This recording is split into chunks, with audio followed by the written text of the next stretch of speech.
You know what? That was a pretty good episode. Oh, and there's already a new one out. Can't wait to see it.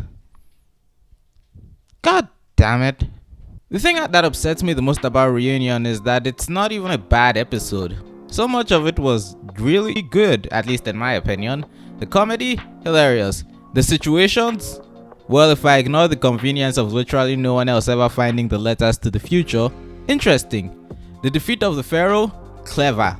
It was so good, except for one thing. But to really dig into it, let's go over the episode itself. This episode's villain plot is focused on the idea that Alex's older brother is, well, being radicalized into thinking Ladybug is a villain by Twitter.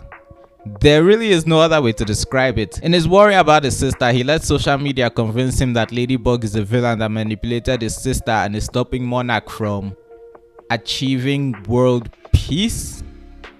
Sometimes I wonder if the people in this show have seen any of the previous episodes. And you know what? The fight ending with Pharaoh seeking the truth out for himself using his powers was actually clever, both strategically and thematically. There was just one niggling problem. Jalil was kind of right. Let me explain. This episode is a great example of the consequences of writing a story based on bad writing that came before it. And the fact of the matter is, this episode is the fruit of the poison tree that is season 5's Alex plotline. Because really think about Jalil's problem here.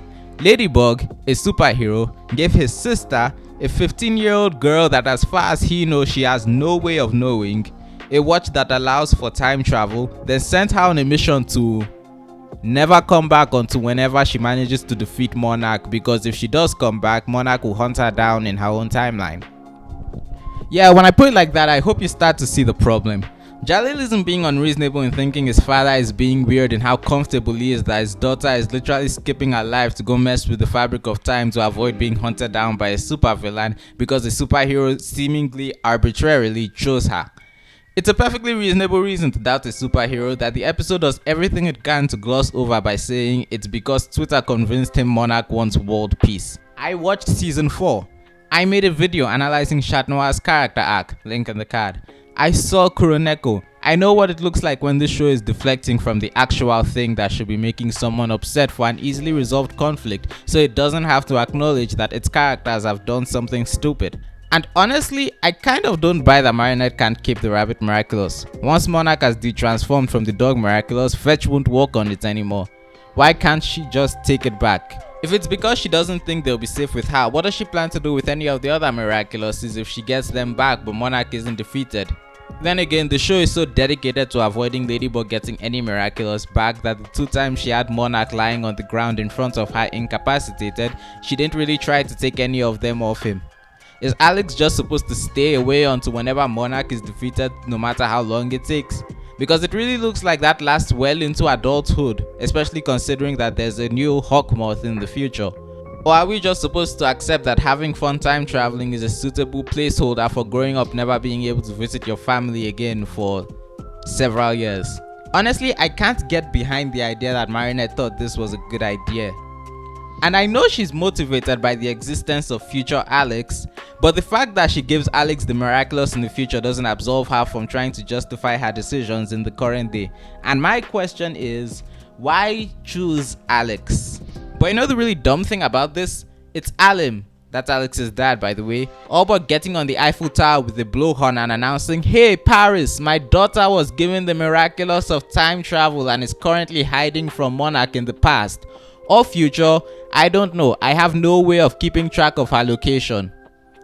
Is this because Monarch didn't try that hard to take advantage of the fact he knew who like 5 Miraculous holders were in season 4, so now they are confidently announcing the identities of new holders to anyone who will listen?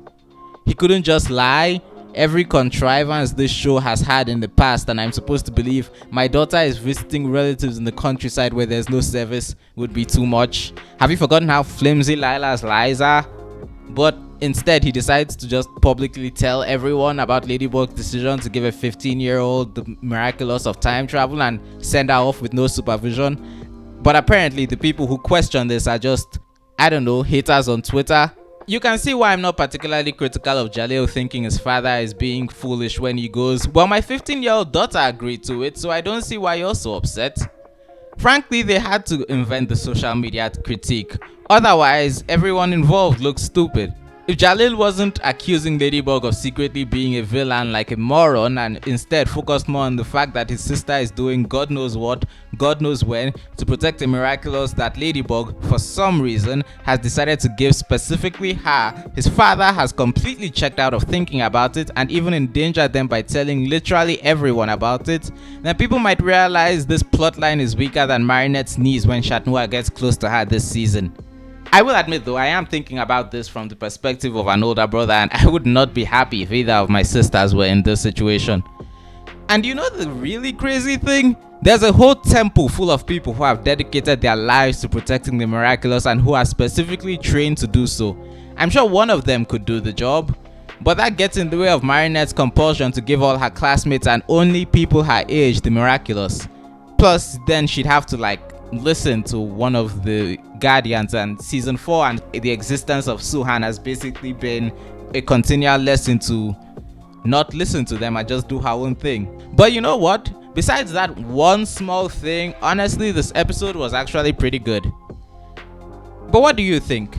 Am I wrong? Is there a perfectly logical explanation for everything? Tell me in the comments, or tell me how right I am, and while you're down there, hit the like button, subscribe for more content, and check out my playlist of Miraculous Ladybug videos. I'm sure the opinions there are less controversial than the one I gave today, probably. Thank you, and good day.